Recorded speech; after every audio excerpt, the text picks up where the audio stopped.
Boa tarde a todos, estamos ao vivo. Vou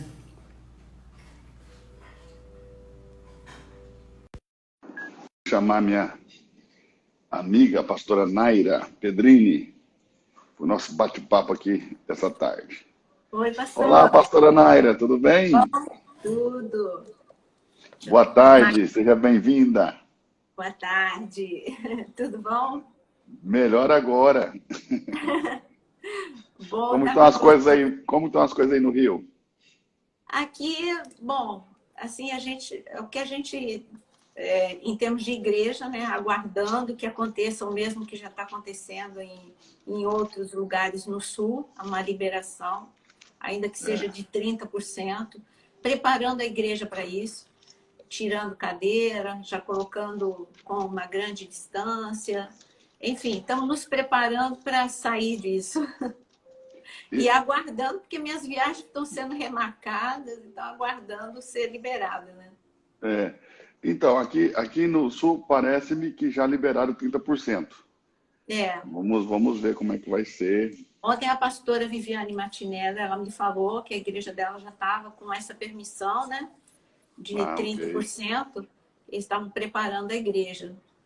Então, okay. Essa é uma grande expectativa da gente, né? Com saudade, cansada de pregar para uma igreja vazia. A sua discípula está aí, a Olívia, ó. A Olívia, ela disse, ela falou assim, os meus 2 mestres. Um beijo, Olívia, Deus te abençoe.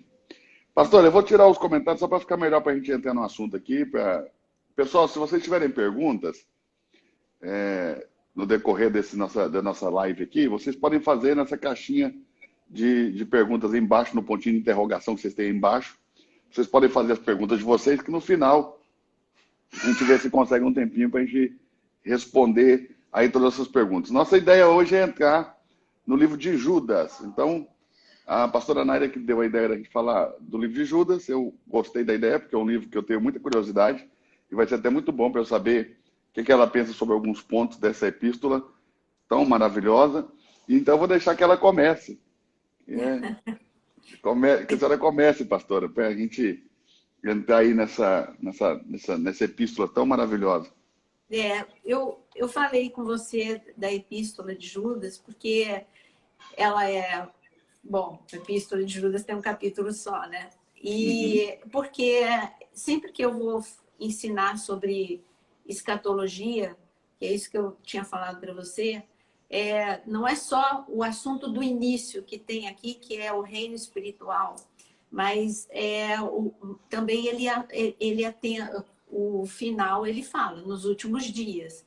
Então, vocês estão vendo de uma forma espetacular com o pastor Eduardo Reis, Apocalipse, e nós temos alguns livros que eu digo que são livros escatológicos, e eu os trato dessa forma, que para mim é Zacarias, Daniel, e no Antigo Testamento, são Êxodo, inclusive, um pedaço de Êxodo é muito escatológico, inclusive ele coincide todas as coisas com trombetas, selos, e Judas, no Novo Testamento, além das epístolas e além do que Jesus fala sobre os últimos dias, Judas também fala, só que Judas fala de um problema que está acontecendo.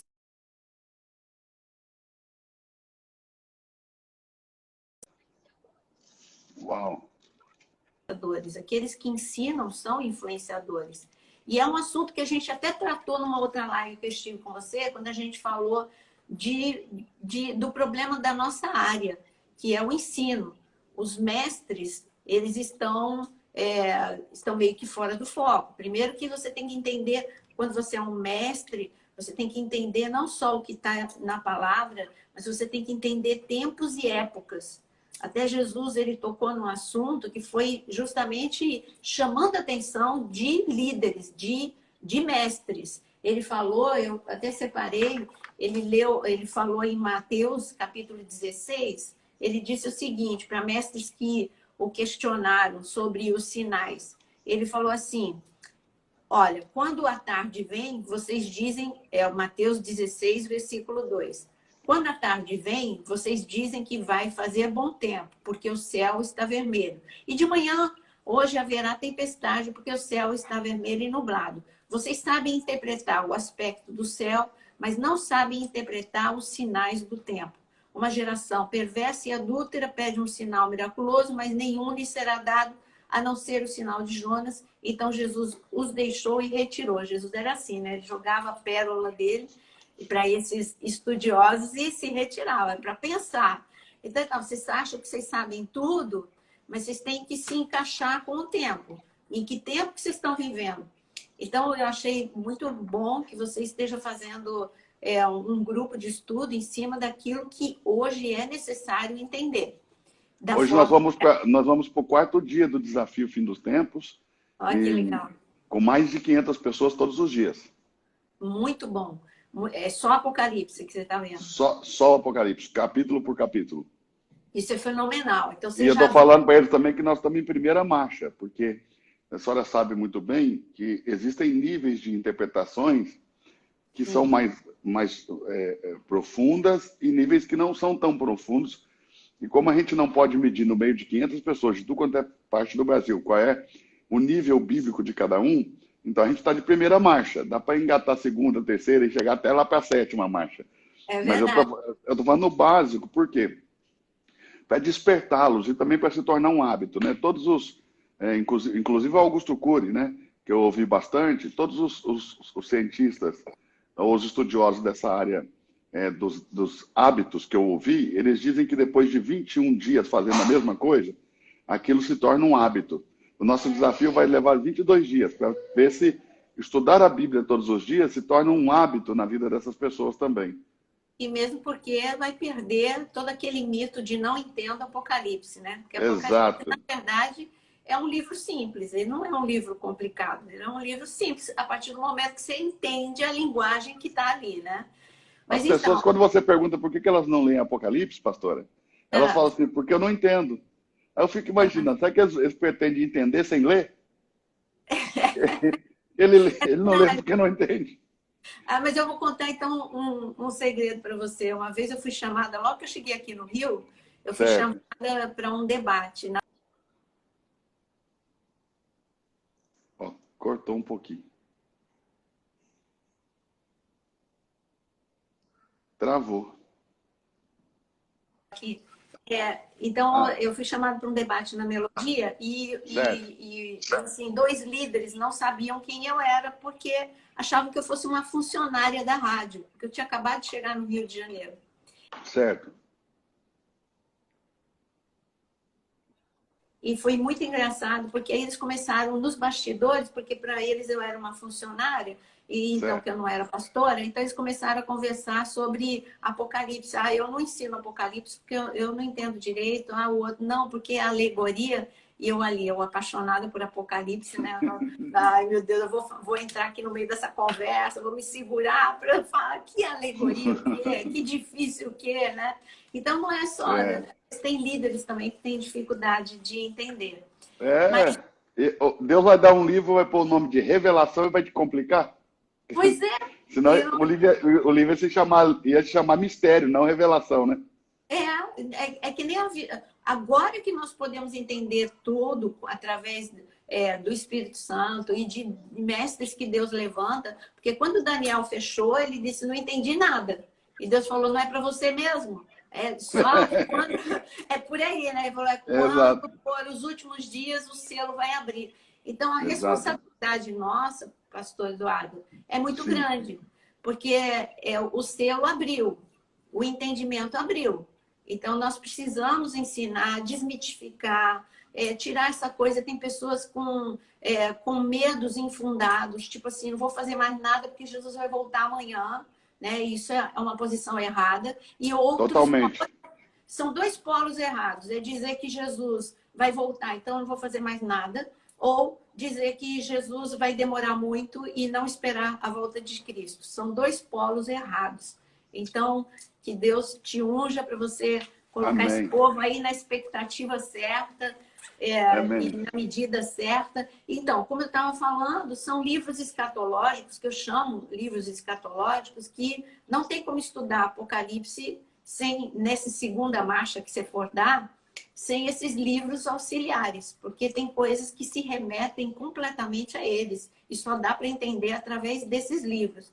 E o livro de Judas, ele também é um livro escatológico. Escatológico no sentido de que não fala de sinais, não fala de, por exemplo, sintomas da igreja, como vocês já leram como pastor, já estudaram as 7 igrejas, os sintomas da igreja moderna, estão todos lá. Então, não fala, o livro de Judas não fala disso. Porém, fala, porque fala de um problema que é Jezabel, né? Aquela atuação de Jezabel na área de ensino. A Jezabel, ela persegue a voz profética, seja ela como Elias, ou seja de mestre. Por quê? Porque ela quer ensinar. Quando eu fui para Israel, uma das vezes, o Eli, ele estava me contando, pastor Eduardo, que justamente eu estava conversando sobre Judas com ele, o perigo do ensino, o engano do ensino, e ele estava falando, olha, o pior estrago do período de Jezabel é porque esses profetas que Elias combateu, nada mais era do que a central, ali o castelo, ali o palácio de Jezabel era a central deles, mas eles viajavam por Israel todo ensinando. Por isso que Israel estava cocheando entre 2 pensamentos, porque eles estavam recebendo ensinos errados, muito semelhantes com a verdade. Eles eram uma tropa de elite que Jezabel colocou para ensinar e tirar a força do povo. Tanto que Elias teve que restaurar o altar. Então, nós estamos vivendo esse momento. E quando a gente pega a epístola de Judas, e no início, quando está no versículo 2 e 3,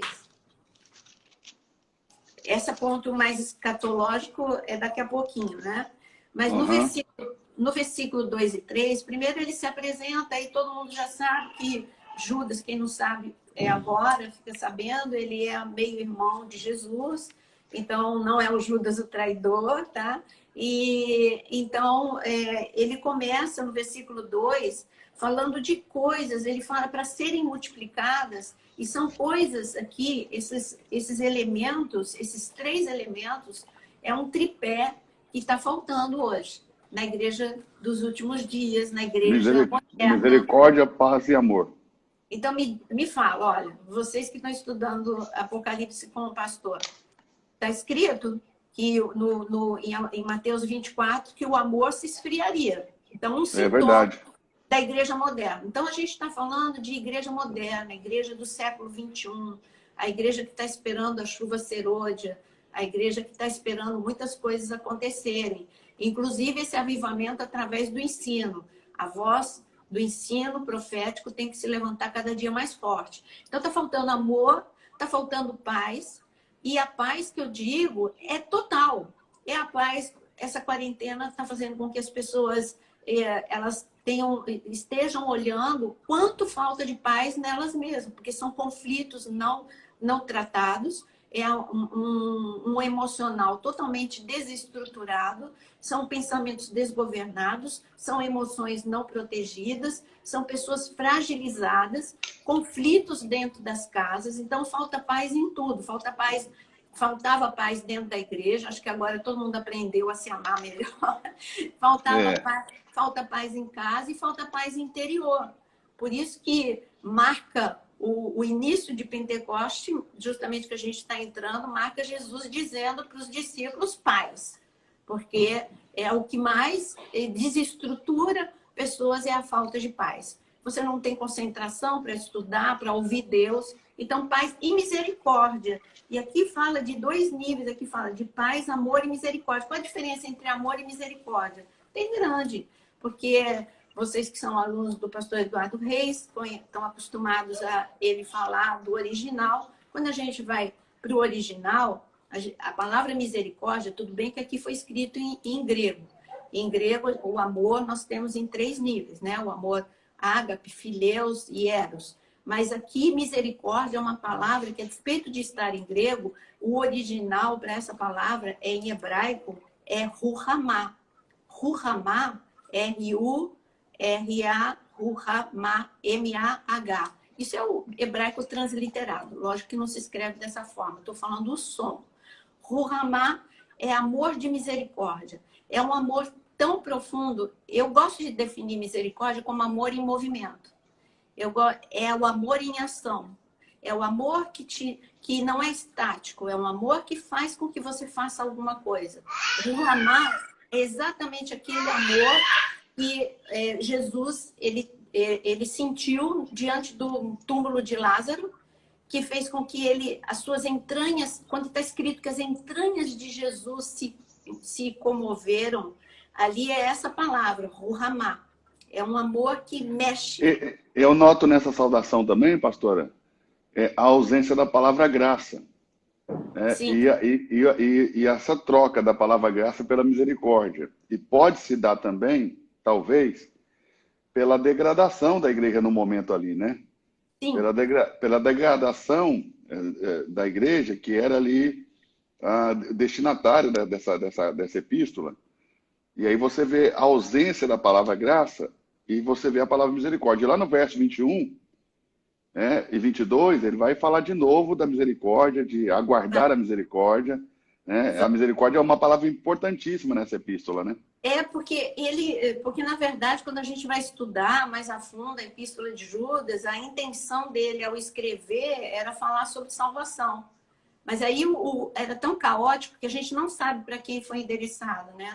Ninguém sabe, mas não existe provas. Mas o que eu estou falando é que o local para o qual ele estava falando estava num nível tão profundo de engano e que ele precisou mudar o assunto e aí realmente ele tirou graça, ele falou, gente, ó, tá faltando tudo isso aí em vocês, então que o amor, a misericórdia, que a paz esteja sobre vocês. Ele tratou de assuntos urgentes, que é o que mais nós precisamos.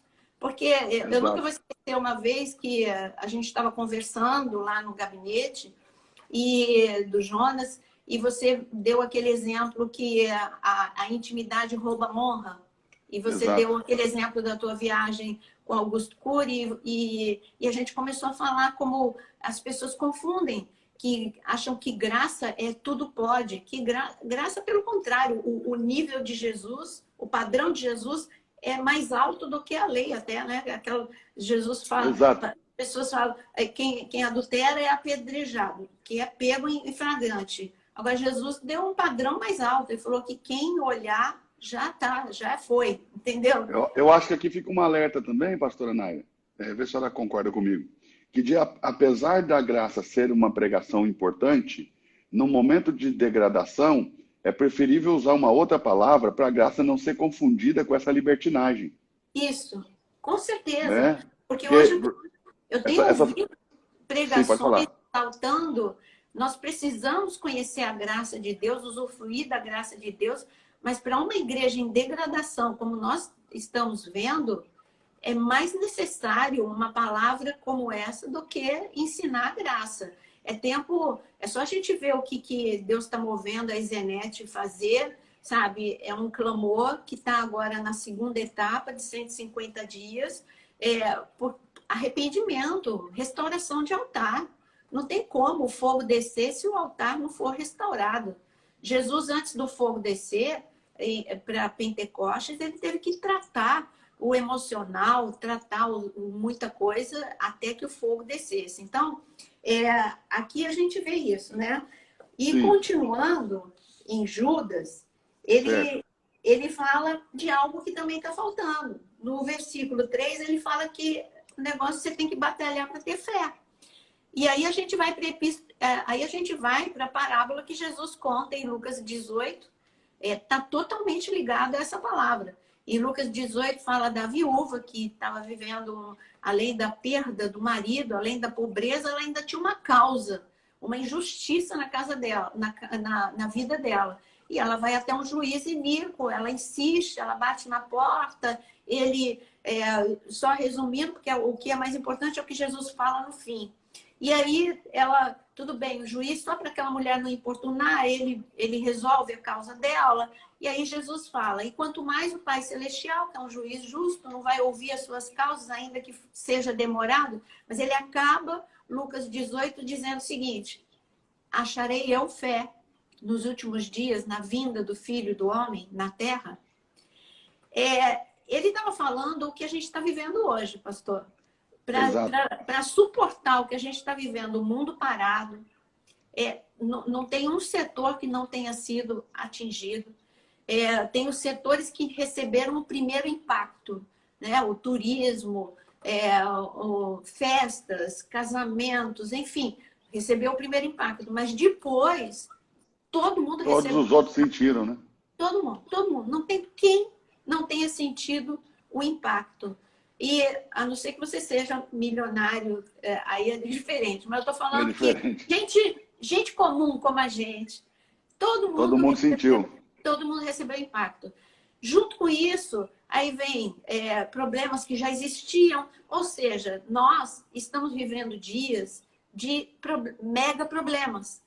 E por isso que ele fala, por isso que eu considero a epístola de Judas uma epístola para os últimos dias, ou seja, uma epístola para a igreja moderna, uma epístola para a igreja do século XXI, porque nós não fomos exercitados na fé, nós somos exercitados em imediatismo, em barganha, nós somos exercitados num evangelho de muitas promessas e poucos deveres, né? Você consegue convencer Deus, mesmo você não orando, mesmo você não jejuando, mesmo você não lendo a palavra, você vai conseguir convencer Deus. Mas Deus é o mesmo, os princípios são os mesmos. Então aqui está falando, está faltando fé, está faltando misericórdia, está faltando amor, está faltando muita coisa. E aí ele vai começar a tratar em Judas, agora em Judas capítulo 4, o nosso assunto, né? Ele vai interromper, ele vai dar uma introdução ao assunto, fala, bom, eu gostaria de falar de outras coisas, mas o negócio tá feio aí, tá? Tem muito engano, tem muito mestre aí, ó, o que ele tá falando. Tem muitos homens... Essa epístola parece, pastora, ser muito atual, né? Muito! Demais! Ela parece ser muito atual, porque... Se nós pensarmos que nós estamos transicionando da igreja de Filadélfia para a igreja de Laodiceia, sim, e Laodiceia é justamente a sentença do leigo, o contrário dos nicolaítas, né? Que era só o clero, Laodiceia é a sentença do leigo, é o poder do leigo de falar, de decidir, de falar como funciona, de falar como é. E eu acho que nunca as pessoas da igreja tiveram tanta ousadia para falar como as coisas de Deus funcionam. Parece que todo mundo quer saber como as coisas de Deus funcionam, mesmo quem não estudou, quem não se dedicou, quem não teve um mestre, quem não teve uma escola. Ele acha que ele pode falar como funciona, entende? E antigamente não era assim, a senhora sabe bem disso. E também tem uma advertência de não façais muitos mestres. Sabeis que o juízo para vós será mais severo. E parece que nesse tempo da Laodiceia, que é uma igreja degradada, e uma igreja onde o leigo tem voz, parece muito os dias atuais. E o verso 4 aqui de Judas parece refletir os nossos dias de hoje, né? Com certeza, com certeza. Agora, quando você fala da transição para a igreja de Laodiceia, veja só o sintoma dela, né? Infeliz, que aí casa com Judas, que é a falta de paz, é a falta de amor, a falta de misericórdia. Uma pessoa que não tem amor, não tem misericórdia e não tem paz, ela é infeliz. Infeliz, pobre, cega, miserável e nua. É um quadro aqui. Uma igreja pobre de ensino, uma igreja pobre de fé, miserável. Então, é um casamento perfeito, a Epístola de Judas, né? Misericórdia seria a palavra-chave para essa igreja de hoje, né? Exato. Falta o amor em ação, o amor em movimento, o amor que age, porque é um tipo de amor tão profundo que faz com que você queira fazer algo pela pessoa. Aliás, a palavra ruhamá, ela é usada para, quando eu falei de entranhas, fala de útero mesmo. É um amor é o amor de mãe, que sai do útero, aquela coisa que só uma mãe pode conhecer. Consegue fazer, certo. É esse nível de amor que Deus quer uns pelos outros. Imagina como que está deficiente, né? É verdade. Aqui o versículo 4 fala, né, de que se introduziram. É claro que todo engano é dissimulado. E eu lembro que na última live a gente conversou sobre isso, que um engano só é engano se for muito parecido com a verdade, senão não é engano. Exato, Senão exato. todo mundo vai falar, não, é heresia, não, é apostasia, não. Não, ele tem que ser aceitável, tem que ser dissimulado mesmo. A palavra-chave aqui no versículo 4 é introduzido de forma dissimulada. E aí Exato. Judas é levado a falar sobre isso. Ele fala, não, olha aqui, ó, são homens ímpios que transformam a palavra que você usou antes, libertinagem. A graça levada ao ponto da Aqui libertinagem. na minha tradução está infiltraram furtivamente. Aqui tá, no minha tá, introduziram com dissimulação. É a mesma coisa. É, É exatamente o que está acontecendo nesses últimos dias. Isso exato. é o retrato da igreja de hoje. E olha a palavra, exatamente o que você usou. Usando a graça como libertinagem. É isso A aí. libertinagem, não sei como é que está na sua tradução, mas aqui que transforma em libertinagem a graça de nosso Deus. Na minha também está, libertinagem. Libertinagem. E negam o único soberano e Senhor Jesus Cristo. Porque, Pastora, isso é uma revelação muito poderosa muito, porque para a igreja nesse tempo, nesse momento. eu amo a Epístola de Judas por causa disso. Por isso que eu falei para você, olha, casa com o que você está ensinando seus alunos, porque é algo que, principalmente quando você vai ver o aviso de não tolerar Jezabel, agora pessoas precisam procurar os ensinos na fonte certa e não tolerar realmente os ensinos de Jezabel, ou a igreja vai ficar daquele jeito que estava no tempo de Elias, sofrendo com o céu fechado. Olha, olha os sintomas de uma igreja que não escuta a voz profética certa. Os céus estavam fechados por 3 anos e meio, o engano prevalecendo, o altar, os princípios todos em desordem e arruinados, a ponto de Elias ter que carregar pedra por cada tribo, 12 pedras para restaurar o altar. Então, era uma desordem, um caos. E como que as pessoas estavam diante do reino espiritual? Totalmente paralisadas. Estavam vendo Elias fazer, ninguém foi ajudar. E Elias fala, o que vocês estão cocheando entre dois pensamentos? Então, para mim, essa passagem de Elias é o que nós estamos vivendo agora. E a Epístola de Judas é o que nós estamos vivendo agora. As pessoas estão cocheando, eles ficam cocheando entre a verdade e o engano.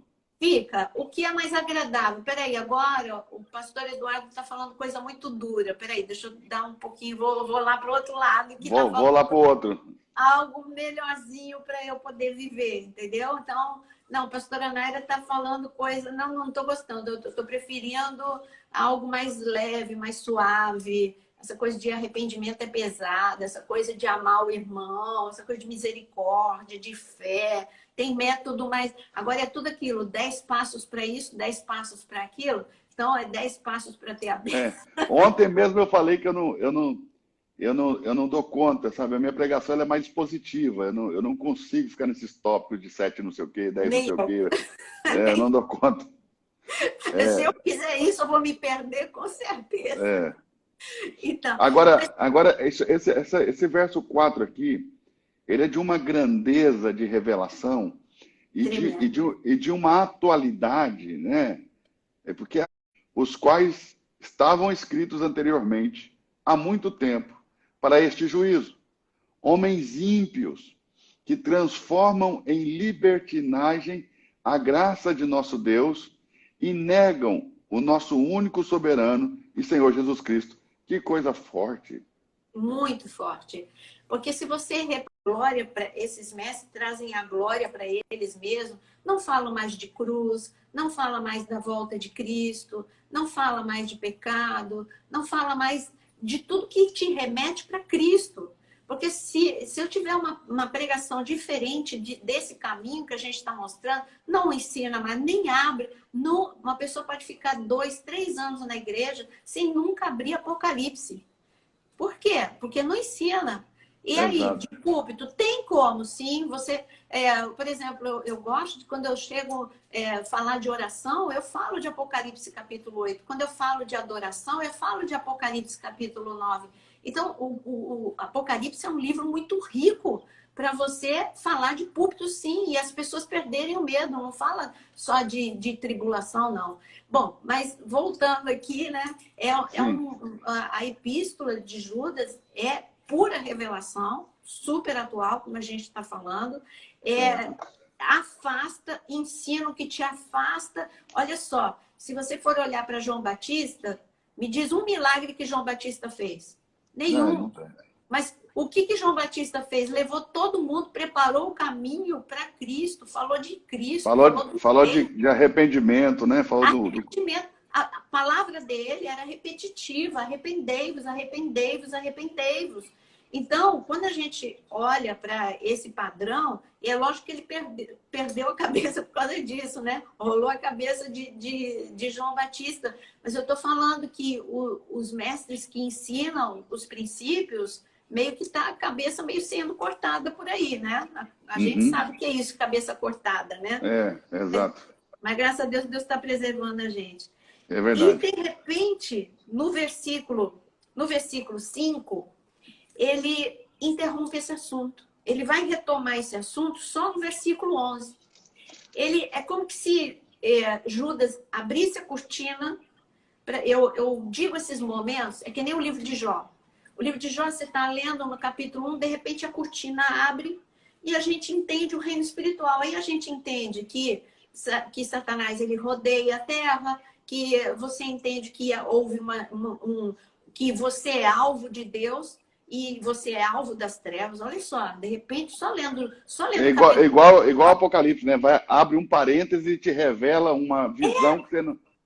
Esse parêntese, sabe que eu gosto de ensinar? Que esse parêntese é assim: Deus abriu a cortina. De repente, Exato. ele está falando e Deus abriu uma cortina e ele enxergou o reino espiritual e ele começa a falar. É totalmente diferente. Como eu disse, esse assunto, mestre, liderança, igreja moderna, esquece. Ele só vai retomar no versículo 11.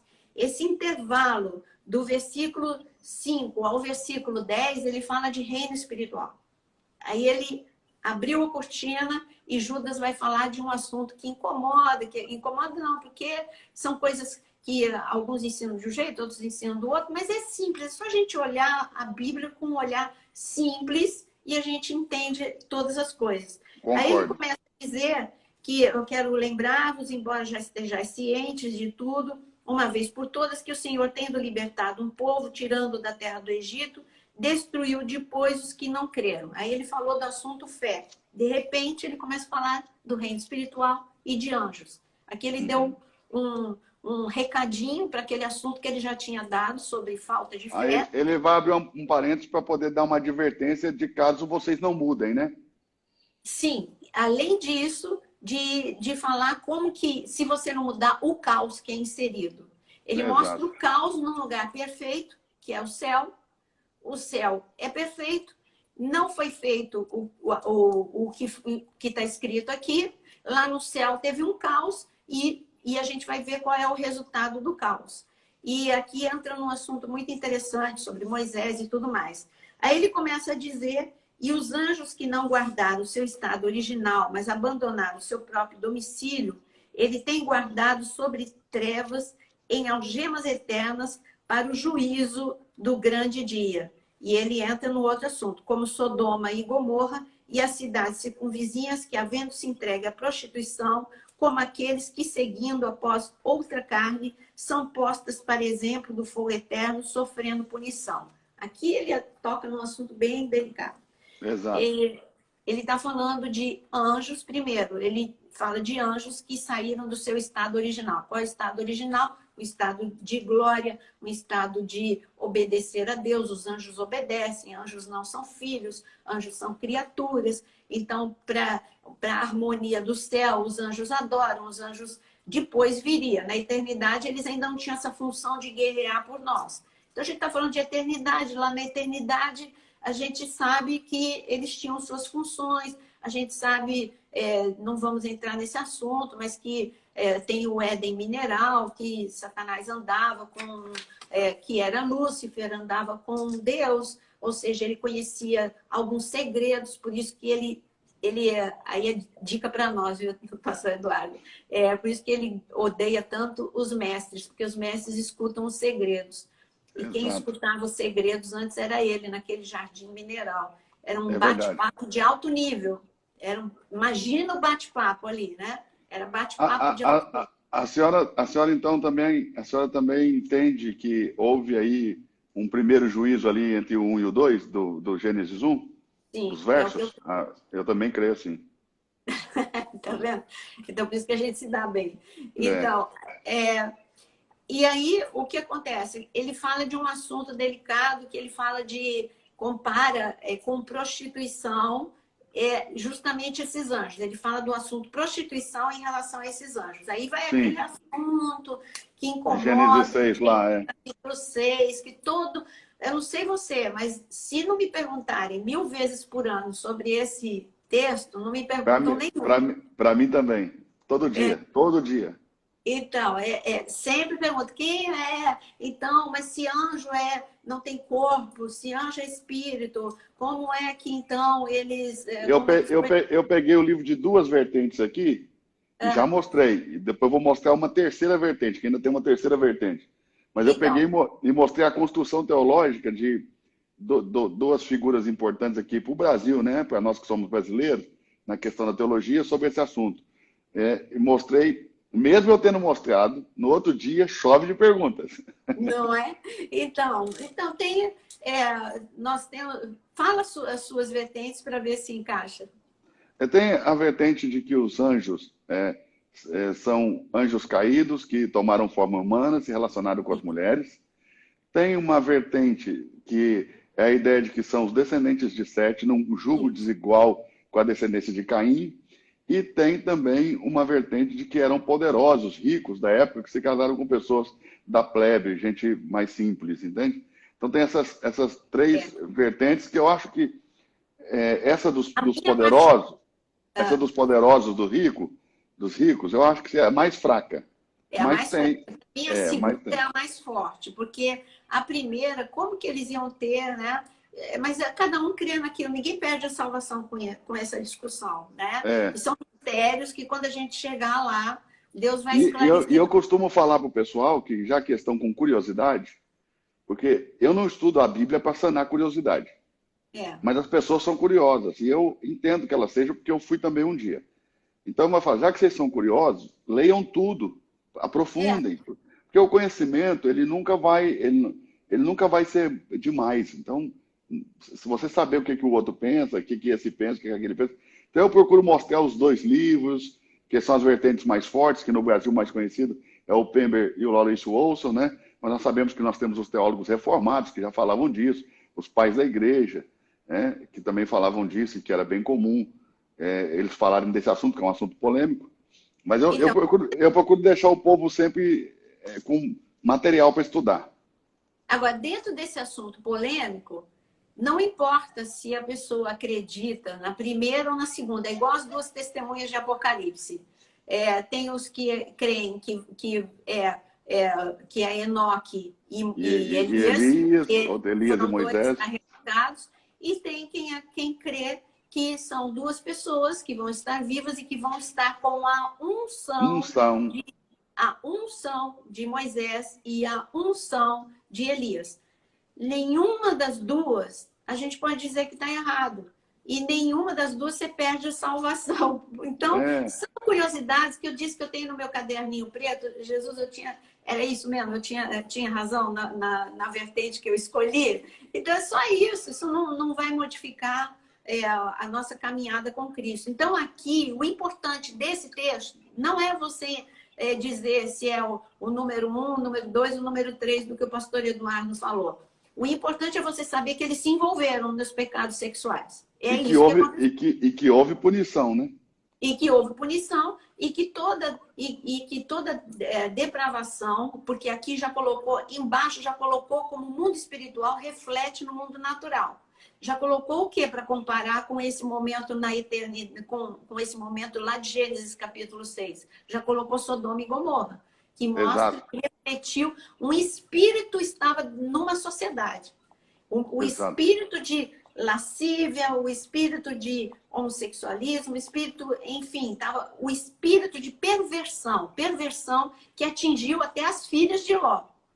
Eu costumo dizer que todo o grande juízo de Deus, pela minha leitura bíblica, é precedido por um tempo de imoralidade sexual, né? Sim, sim. E nós nunca vimos também um momento que estivesse como está agora. Tão grave, né? Está grave. Nunca vimos tanta pedofilia, sempre teve, mas nunca vimos de uma forma tão acentuada. Depravação sempre teve, mas nunca vimos de uma forma tão acentuada. E aqui eu digo que nós estamos vivendo mesmo o que Jesus disse, que os últimos dias seriam como os dias de Noé, que são dias de violência. O que marca os dias de Noé é violência. E o que marca os dias de Ló é perversão sexual, imoralidade. E você vê que a mente das filhas de Ló estava tão cauterizada por aquela sociedade que para elas foi muito fácil praticar incesto. Porque para elas o que aberração era normal. Para elas foi o que pareceu lógico, né? Pareceu lógico, já que não tem, vai ser meu pai. Eu que não vou ficar sem descendente. Quer dizer, esse é o perigoso. Aí entra o doutor Augusto Cury, que ele diz que existe um tipo de...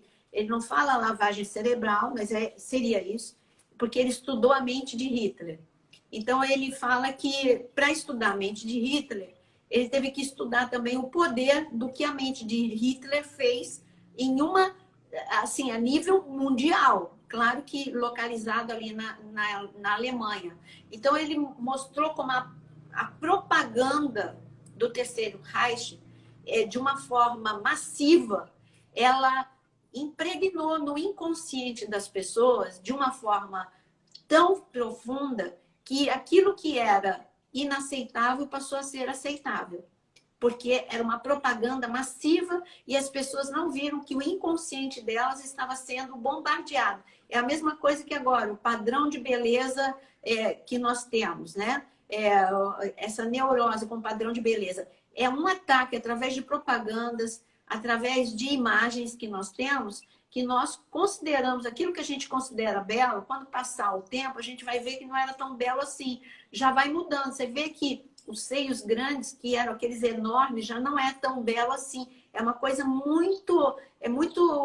de tempos em tempos muda. Então, é um padrão de beleza tirânico. E a mesma coisa aconteceu no tempo de Ló. E quando a gente vê aqui, está tocando nesse assunto. Por isso que a gente está falando, nós não saímos da Epístola de Judas. Está falando que Sodoma e Gomorra havia uma influência, que o mundo espiritual... as pessoas acham que é muito... A palavra influência é muito forte. Influência, ela toca na tua mente e transforma a tua mente. Você não percebe. É a mesma coisa que você vê os nossos adolescentes hoje, eles estão totalmente dominados e jovens pelos influencers. Você vê os influencers até mesmo em pessoas mais maduras como nós. Os youtubers ou as pessoas que ditam moda, de repente está na moda colocar um coque aqui, todo mundo coloca, enfim. Então, aqui está falando que esses principados, esses demônios que foram expulsos, que se rebelaram, e está falando de um grupo específico. É isso que eu gostaria de chegar lá. Porque como você vai estudar Apocalipse com eles, esse grupo específico recebeu uma punição específica. Os outros demônios, eles foram liberados, eles estão atuando. Satanás é o príncipe do mundo. É isso que está escrito. Jesus falou isso. Então, ele está dizendo, olha, vocês têm que sujeitar a terra, implantar o reino de Deus. Aqui ficou bem claro que é um grupo específico. É um grupo específico. Esse grupo específico... eles são violentíssimos. A gente vai encontrar esse grupo específico em Apocalipse 9.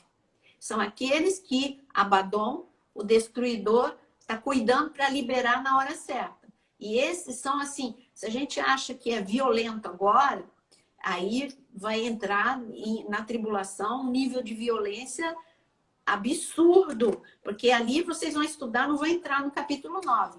Mas é um nível de atuação... em mente, em emoções, em feridas, em dores, um nível insuportável. A gente não viu ainda, né? Ainda vocês não entraram lá, por isso que eu estou Não, voltando. eu falo, nós, os seres humanos, ainda não vimos algo assim, né? Não, não Não há, vimos. não há precedente na história, né? E assim, só uma curiosidade para você ver, quando você chegar lá, aquela Certo. descrição, porque as pessoas acham, têm dificuldade com o Apocalipse ou com outros livros, porque eles não entendem que profetas que viram o que viram, eles não tinham um parâmetro das coisas que nós temos hoje. Por isso que Isaías ele fala de uma águia que tinha asas de metal para descrever um avião. Ele falou da Operação Tapete Mágico, tirando ele ali, ele descreveu a Operação Tapete Mágico tirando judeus ali da África no Aliá. Então, os profetas, eles não tinham parâmetro para aquilo que eles estavam vendo, não tinha no tempo deles. Ok. E agora você imagina a dificuldade, Deus queria mostrar Ele não podia falar, eu vi um avião, né? não dava, não tinha avião. Então, é esse problema, né? É a mesma coisa quando Zacarias vai descrever uma guerra nuclear. É muito engraçado. Quando você vai ver as imagens que ele dá, você consegue ver que é uma guerra nuclear, porque você hoje sabe quais são os efeitos dos olhos que se secam nas órbitas, etc. Então, tudo que está escrito lá, você consegue. Mas ele, coitado, ele viu. E como é que ele vai descrever? Bom, é parecido com isso, é como isso. Por isso que eles falam muito, é É parecido. semelhante. Porque não tem como.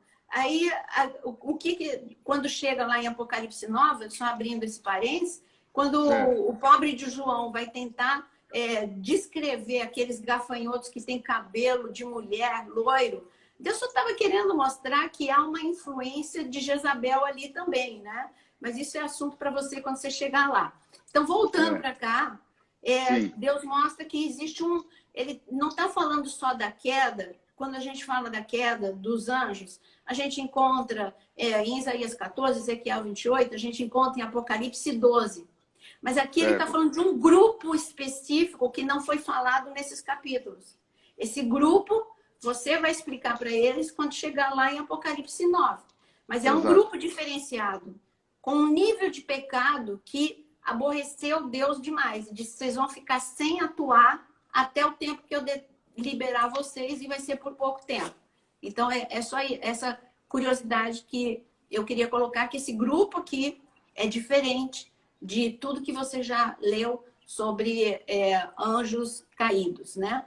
Então, aí ele mostra, já cai para o versículo mostrando que como demônios têm, né, o reino espiritual, melhor dizendo, tem influência sobre o mundo natural. Nós somos um reflexo do mundo espiritual. Tudo que acontece aqui na Terra, se a igreja ora, a nação é abençoada. Se a igreja não ora, os poderes principais e potestades reinam e a gente vai ver miséria, a gente vai ver injustiça. Vamos ver o reflexo do mundo espiritual, a violência do mundo espiritual. Okay. E quando a gente continua aqui, ele tocou no assunto, por quê? Porque Sodoma e Gomorra faz parte do aviso vai ser assim nos últimos dias. Assim como Sodoma e Gomorra. Ora, versículo 8. Estes, da mesma sorte, qual sonhadores alucinados, não só contaminam a carne. Aí ele volta para o assunto. Mas ele mistura com o reino espiritual. Como rejeitam governo, difamam autoridades superiores. Contudo, o arcanjo Miguel, quando contendia com o diabo e disputava a respeito do corpo de Moisés, não se atreveu a proferir juízo infamatório contra ele, pelo contrário, disse o Senhor te repreenda. Só aqui a gente vê várias coisas. Aí Moisés, a cortina abriu para a gente ver o que não está informado. Porque no Pentateuco a gente vê que Moisés sobe e sobe no monte e acabou. Ali ele morre. E ali eu disse, quando eu subi, eu senti tanto frio que eu falei, agora eu sei qual é a causa morte de Moisés. Foi morreu de frio. Então, então a gente não sabe. A gente sabe que o corpo dele não foi achado. Isso tá lá. Agora aqui está falando que o corpo não foi achado porque ele foi escondido e houve uma briga. Porque Satanás queria que o corpo de Moisés fosse encontrado para que eles idolatrassem, assim como eles... Porque nós temos uma tendência muito grande a adorar coisas e pessoas. Então, assim como eles chegaram a adorar a cruz serpente de bronze. A serpente de bronze, a cruz com a serpente de bronze, e Deus teve que mandar se desfazer. Claro que eles iam adorar Moisés. Então, o corpo de Moisés... Então, é um fato aqui, Moisés morreu, Moisés não dá para quebrar princípio. Foi o mesmo cuidado que os Estados Unidos teve de não deixar o corpo do Bin Laden lá, né? Exato, exato. Para não virar um ponto de peregrinação a sepultura do cara, né? Exato, não tinha como. Agora, nesse momento entra um outro assunto que Judas fala, da autoridade que nós temos em Cristo Jesus e que muitas vezes você banaliza. Eu não gosto de jargão no meio evangélico. Eu gostaria muito que o povo deixasse os jargões de lado, porque tudo aquilo que você usa brincando e usa com muita frequência perde o valor na sua mente e na sua boca. Quando você fala só o sangue, eu não gosto de brincar com isso. Quando a pessoa usa... Parece que perde a eficácia, né? Porque quando ela for... ela usa tanto e assim, ela nem sabe que é uma forma de falar. Não ela sabe não o que está falando. Do sangue de Jesus. É uma forma, é uma gíria gospel. Então, exato. Quando fala só o sangue, você não está falando porque o sangue de Jesus tem poder. Então, eu gostaria que, se eu pudesse, eu corrigiria isso no meio gospel, sabe? Eu tiraria esses jargões e até mesmo brincando até com o nome de Jesus. E eu digo para você que, olha, o privilégio que nós temos poder e autoridade, e nós temos o que está escrito no livro de Ageu, um anel de selar. Pensa, o anel de selar naquela época era a inicial do rei. E quando ele selava, acabou, ninguém revogava. E ali em Ageu fala que nós temos... Proclamava um edito, né? Nós somos o anel de selar de Deus. Já pensou nisso? Nós somos o anel de selar.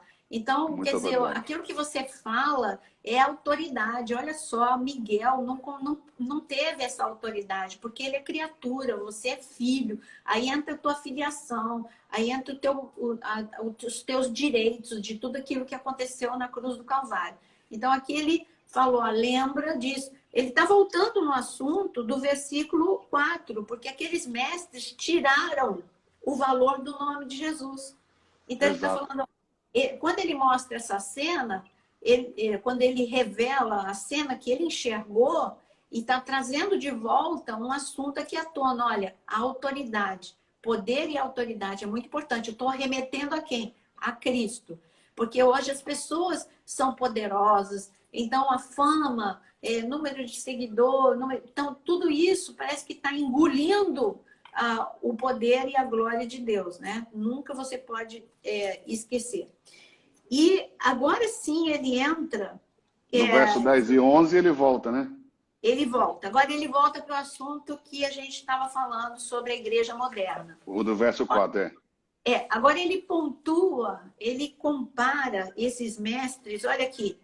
Ai deles, ele volta, parece que está meio sem, como eu disse, sem rumo, né? Não, é porque ele voltou... No verso 10 ele chama eles de animais irracionais, que falam do que não conhecem, né? Por instinto. E olha, e uma coisa que o Dr. Augusto Cury muito fala é que nós, sociedade moderna, nós estamos deixando de ser, perdendo uma capacidade que nós precisamos resgatar, de ser homo sapiens. Estamos sendo homo bios, nós estamos sendo também instintivos, animalescos. Nós não estamos, você não pensa antes de reagir, você vai por impulso, isso tudo é instinto, e tudo isso te destrói. E esses instintos, eu gosto muito de Gálatas 5, quando fala, cuidado, não vos mordeis, né, para não vos destruirdes. Olha só que nível que Paulo teve que falar. O mandamento é amai-vos uns aos outros, e Paulo teve que falar, cuidado para não se morder uns aos outros, para não se destruírem. Isso é instintivo, isso é animalesco.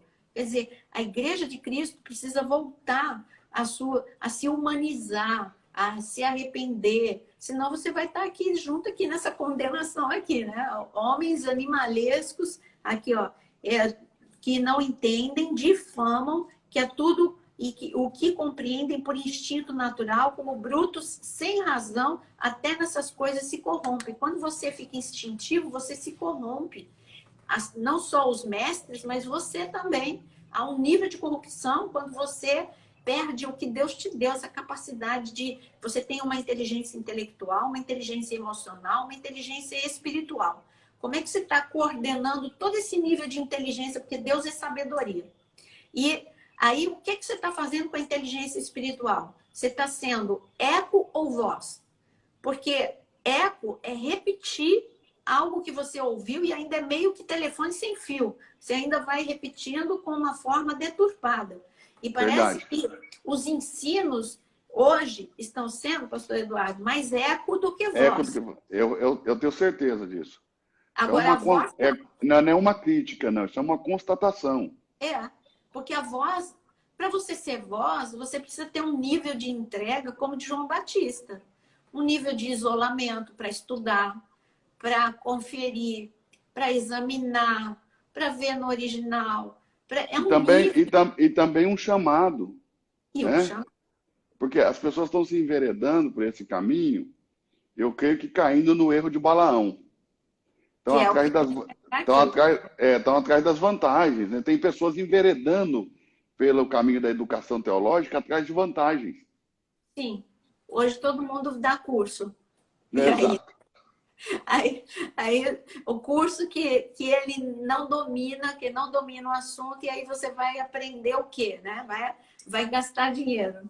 Mas aqui no versículo 11, ele volta. Ai deles, porque prosseguiram pelo caminho de Caim. Então vamos lá. Qual é o caminho de Caim? A gente tem que pensar em qual... O caminho de Caim é inveja, competição. Vê se não está acontecendo hoje isso. É o hoje, é o caminho de hoje. É o hoje. Como as pessoas estão querendo competir ministérios. Não é só ministério, não estou falando só de ministério nesse nível de pastores, evangelistas, mestres. Eu estou falando também em todos os níveis, entre os músicos, entre os professores de escola bíblica.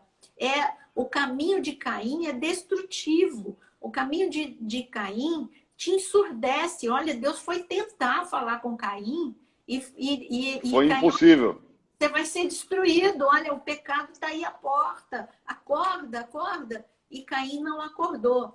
Então, é um caminho que a gente volta para o que Judas estava falando, sem amor e sem misericórdia. Porque aonde que ele amou o irmão dele? Aonde que estava a misericórdia do amor dele? É o egoísmo, o egocentrismo, a inveja, a cobiça, tudo isso ficou muito e deturpou tudo, né? Porque ele achou que Deus não o amava, ele com certeza já estava até achando que os pais também não amavam, que os pais amavam mais Abel do que ele. Então, quando você está doente emocionalmente, você distorce toda a realidade. E joga a culpa sempre no outro. E ele estava doente não só emocionalmente, como espiritualmente. Então, caminho de Caim, cuidado, sai do caminho de Caim, tá? Aí, levando para o nível que a gente está falando de ensino, é por aí que a gente está conversando. O caminho de Caim é isso. Eu vou ensinar porque eu acho que vai dar certo, eu acho que curso vai ser rentável, etc. e tal. É por aí. É o caminho da inveja, competição.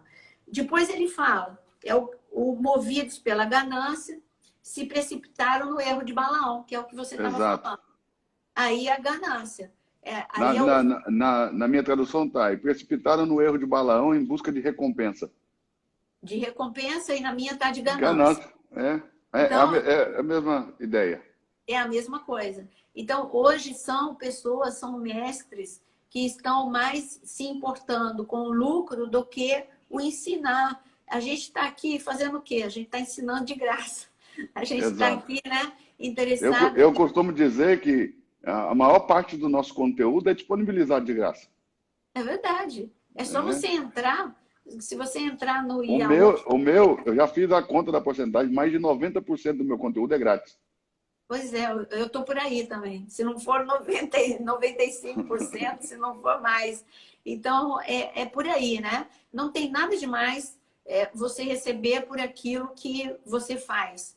Porque digno é o trabalhador do seu salário, não pode amarrar a boca ao boi. Aquele que ensina E, no- tem e dobrado nós, os e nós horários. temos essa sensibilidade de lidar entre a vocação e o trabalho, entre a vocação e a teologia, entre a Sim, vocação. Então, eu creio que uma pessoa, quando ela não tem o chamado de Deus, ela não tem essa, sabe, ela não tem o espírito dentro dela falando, faz assim, não cobra aqui. Porque quantas vezes a gente já fez planos e na hora de executar, né, Deus fala, faz diferente, a gente vai lá e faz diferente. Porque nós temos um compromisso primeiro com a vocação. é verdade. As pessoas precisam entender, nós temos primeiro um compromisso com aquele que nos chamou, É entende? verdade. Você sabe que teve uma coisa interessante no meu chamado. Eu tinha um pouco de ciúmes do meu material. Olha E aí. um zelo. Eu vou dizer mais zelo do que ciúme. Qual era o zelo? Eu tinha medo de entregar o meu material e que as pessoas deturpassem, introduzissem, acrescentassem. E eu tive uma experiência, inclusive, com um pastor, porque você sabe que eu gosto de ensinar sobre os nomes de Deus. E uma vez Sim. ele me telefonou, ele falou assim, pastor, é que me disseram, ele é do Nordeste, me disseram que eu tenho que pedir sua autorização. Então, olha, eu me inspirei no seu material, até aí tudo bem, me inspirei no teu material, então eu queria te pedir a permissão, não sei o quê. Eu falei, me manda para eu ver. Gente, a inspiração dele era, A ele cópia colocou do, era a cópia do seu material. ele colocou até assim, até a minha respiração ele colocou ali, né? Eu falei, pastor, se você tivesse se inspirado, eu ia liberar, mas você é a cópia exata, né? E por causa disso, eu fiquei, depois dessa experiência que eu tive, eu fiquei com um pouco de zelo com o meu material. Mas depois, sabe, depois Deus falou comigo, falou assim, entrega, porque quanto mais você der, mais eu vou te dar. Não fica com esse zelo. Eu tinha um ciúme dos meus PowerPoint, tinha um ciúme das minhas coisas, sabe? Das minhas anotações. E Deus lidou isso comigo. Hoje o meu Olha aí. Isaac eu já entreguei. Até isso Deus já fez comigo, né? Mas eu tinha, no início, eu tinha muito ciúme do meu material. É por isso, por zelo, né? Com medo de que usasse da forma errada. Mas, voltando para cá, Balaão é ganância, isso a gente está vendo, os últimos dias, a gente está vendo isso de uma forma desenfreada. E aqui ainda fala que precipitaram no erro de Balaão e pereceram na revolta de Coré. E aí está falando de rebeldia. Coré era um líder e que estava lá passando pela mesma situação que todo mundo, estava lá no deserto com Moisés. Para ele ser líder, era uma pessoa de confiança. Eu nunca vi, pastor Eduardo, tanta divisão em igreja. Eu nunca vi tanta dor. Você sabe que a gente já passou por essa dor, não só uma vez. E Nossa, dói. isso Traição, né? é Divisão, traição. destruir. Esse nível de traição é para destruir o coração da gente. E existe hoje pessoas. Eu tive uma vez um sonho. Deus fala muito raramente comigo em sonho, mas uma vez eu tive um sonho e eu vi como que se introduz dessa forma. Nós estávamos para receber um golpe muito duro e eu estava enxergando isso. E você conhece o Jonas. O Jonas é só coração. E quando eu fui falar para ele, eu falei, olha, Deus está me mostrando isso nessas pessoas. Ele falou assim, Naira, é implicância, porque eu sou mais desconfiada. Naira, é implicância sua. Eu falei, não é, Deus está me mostrando, acredita em mim. E aí, ele, muito coração, não é que ele desacreditasse, mas ele achava que eu estava exagerando. Aí eu tive um sonho. No sonho eu estava pregando e quando eu estava pregando tinha pessoas sentadas à minha esquerda e elas estavam falando e me atrapalhando. Quando eu virei, eu olhei, eram as mesmas pessoas que eu tinha dito para o Jonas. E eu falei Uau. assim, para, não fala, vocês estão me atrapalhando, para, né? Eu estava pedindo silêncio, por favor, pare. Eu fui educada até. Nisso sai assim, da frente assim do púlpito, sai Jezabel e fala assim, não toque nos meus filhos. Que isso? eu acordei com isso. Não deu um mês e essas pessoas, como Coré, se rebelaram para grande prejuízo. Uma igreja, ela sofre uma morte, algo dolorido para o líder, mas a igreja também ela é dizimada num nível de traição desse. Eu entendi a partir desse sonho que os filhos de Jezabel é isso mesmo, são pessoas introduzidas que por um motivo ou por outro, no decorrer da caminhada deles com Cristo, o coração e a mente ficam suscetíveis a esse nível de influência. E esse nível de influência é uma cobiça, está demorando demais para me ordenar, porque já, ou aquela mania, meus líderes já envelheceram, eles já não estão mais acompanhando o que tem que ser uma nova liderança. Seja o que for, a mente é como a mente de Judas. A traição viria por alguém de perto, mas não precisava o nome ser Judas. Podia ter sido Pedro, podia ter sido Mateus. É que Judas acolheu, entendeu? O coração acolheu aquilo, né? O coração acolheu, então o nome foi Judas. Mas poderia ter sido qualquer um dos outros 11. Mas ele acolheu na mente e no coração dele. Tanto que está escrito que Satanás entrou no coração de Judas. Jesus que descreve isso. Que Satanás entrou no coração de Judas no momento ali da ceia. Podia ter sido. É verdade. Os outros não. Blindaram, erraram com Jesus, mas não nesse nível. Então, esses líderes de revolta de Coré é porque no decorrer da caminhada, a mente é corrompida, o coração é manchado e eles quebram aliança. O nível de caminho de Coré são pessoas que quebram aliança.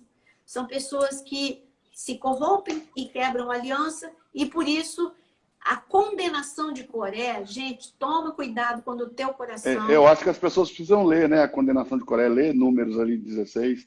Gente, a condenação de Coré, eu nunca vi uma coisa dessa. É a primeira e única vez que a gente lê na Bíblia que alguém desce vivo para o inferno.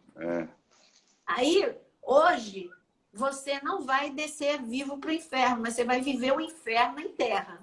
Então, o nível de Coré foi para mostrar o que acontece com um líder que leva a uma divisão, que leva o povo a enfraquecer. Então, é esse nível. A terra abriu, leia lá, como o pastor Eduardo falou, a terra abriu e eles desceram vivos para o inferno. Sabe o que eu falei ontem no Apocalipse?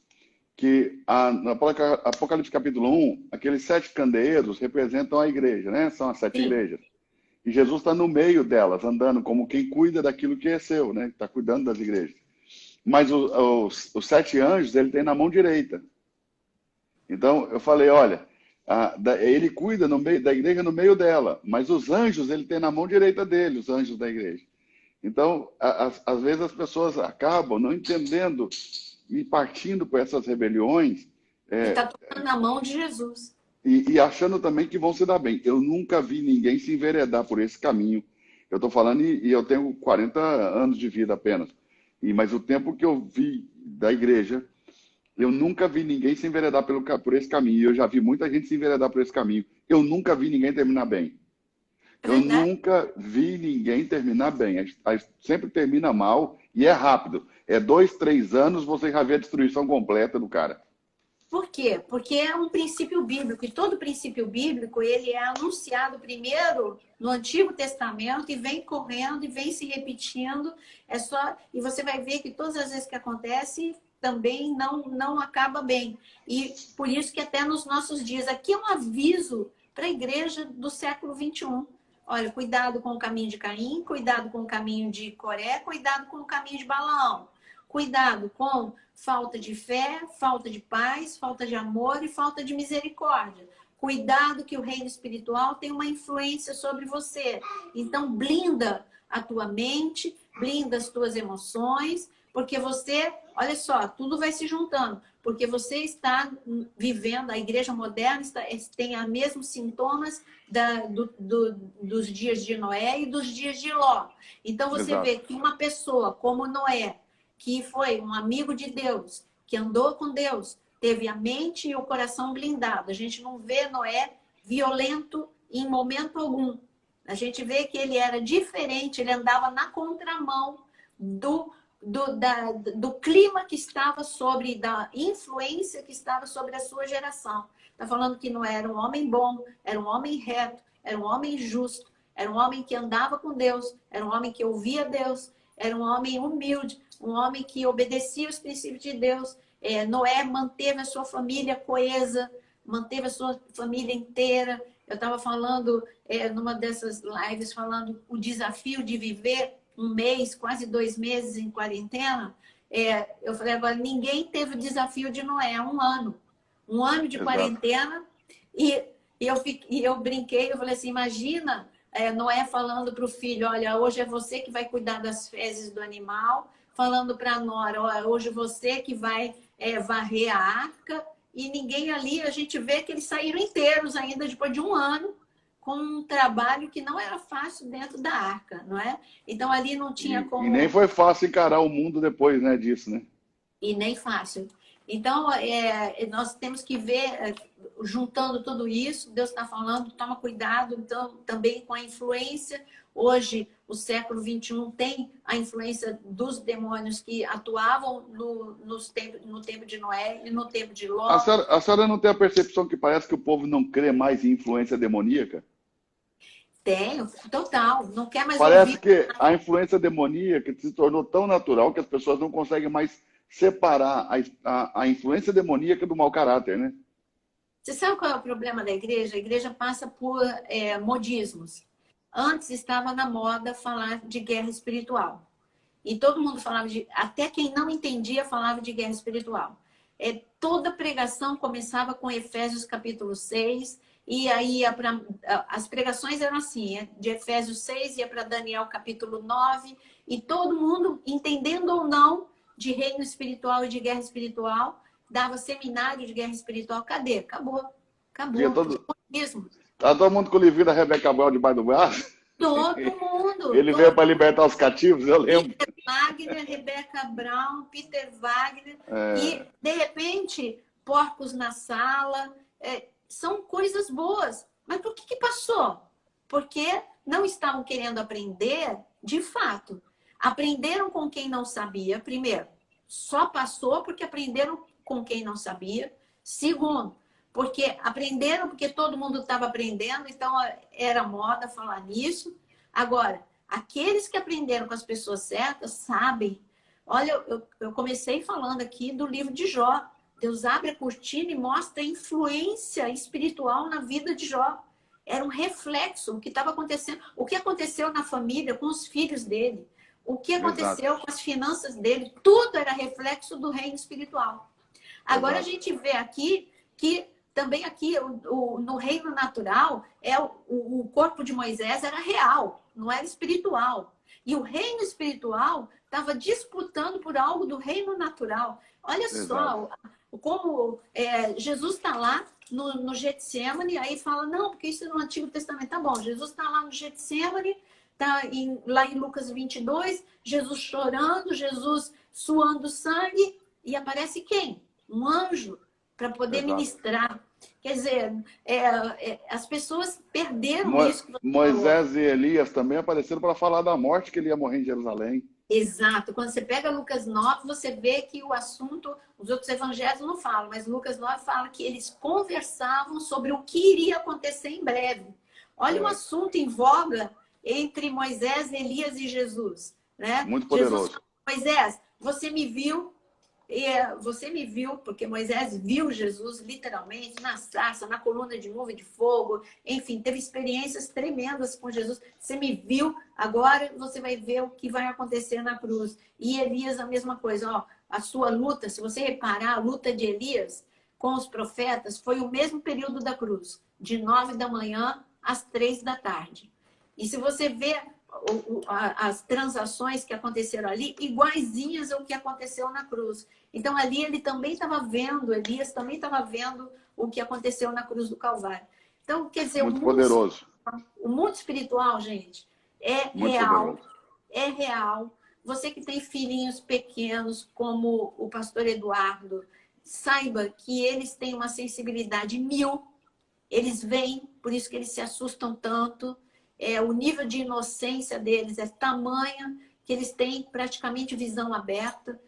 Não desconsidere, não ache que simplesmente é pesadelo. Ore, eu sempre ensino, ore antes de dormir. Se a criança estiver sofrendo esses ataques noturnos, que está no Salmo 91, sabe? Você leia, ore o Salmo 91, unja o teu filho, unja o quarto. O reino espiritual é real. Então, nós precisamos, como igreja de Cristo, Amém. não é porque saiu da moda que você vai ficar ignorante quanto a esse assunto. E aqui o livro, a Epístola de Judas fala, olha, o mundo espiritual é real, cuidado. Olha a influência na mente dos que atuam como Coré. Então, você tem que blindar a tua mente. E como que você blinda a tua mente? Com a palavra, meu amado. É o que você está fazendo, estudando a palavra. Essa é a forma de você poder julgar o que é certo e errado. É a forma que o Espírito Santo vai ter para falar com você. Então, é o velho caminho. Não tem outro novo para a gente mostrar para vocês. Eu amo Jó capítulo 28, porque mostra essa preciosidade que é a gente andar nesse mergulho profundo na palavra. A gente vai para longe da vista dos transeuntes, como está escrito lá, para buscar na escuridade, ou seja, nos lugares ocultos, os tesouros e trazer para a terra. Então, esse convite ao mergulho não é para... E há quem não goste. Há quem não goste. Mas esse convite ao mergulho é para todo mundo, não é para um... Eu concordo também. Não é? Pastora, eu concordo. Vamos marcar um outro dia. Não, já passou. Já passamos de 1 hora e não cai mais agora o meu. Ah, tá. Eu acho que o seu também não vai cair mais agora com 1 hora. Só está com quantos seguidores? Não, tô com... nem sei quanto eu tô. Não é com 100 mil, né, que não cai mais. O meu não, mas tá com 69. O meu não cai. Mas eu já tenho que preparar para a aula que vai começar às 20. Mas vamos marcar para a gente continuar essa epístola de Judas, porque é fantástico. Toda essa visão que a senhora está transmitindo para nós sobre a epístola de Judas e a clareza com que nós estamos vendo tudo. E o que mais me impactou e o que mais me deixa assim chocado é como que uma epístola escrita tanto tempo atrás pode ser tão atual. É muito atual e nós vamos aprofundar mais nela, terminar aí, falar um pouco mais sobre todo esse ensino aí de Jezabel e essa atuação de Jezabel e também esse erro aí de Balaão e esses influenciadores, né? Porque o mundo hoje está debaixo da ação de influenciadores, né? Sim, então é muito importante. Eu fiquei muito feliz aí com tudo que eu vi. Estou assim extremamente... Já gostava da Epístola de Judas, são 25 versículos apaixonantes para mim, mas eu estou mais apaixonado ainda. Que bom. Eu agradeço a senhora pelo carinho e vamos ver se a gente marca não longe, vamos ver se a gente não consegue fazer sexta ou sábado aí uma outra live para a gente continuar. Tá bom. Veja como estão seus horários e me falam. Tá bom, falo sim. Tá bom? Tá. Um beijo, Deus abençoe. Beijo, tchau.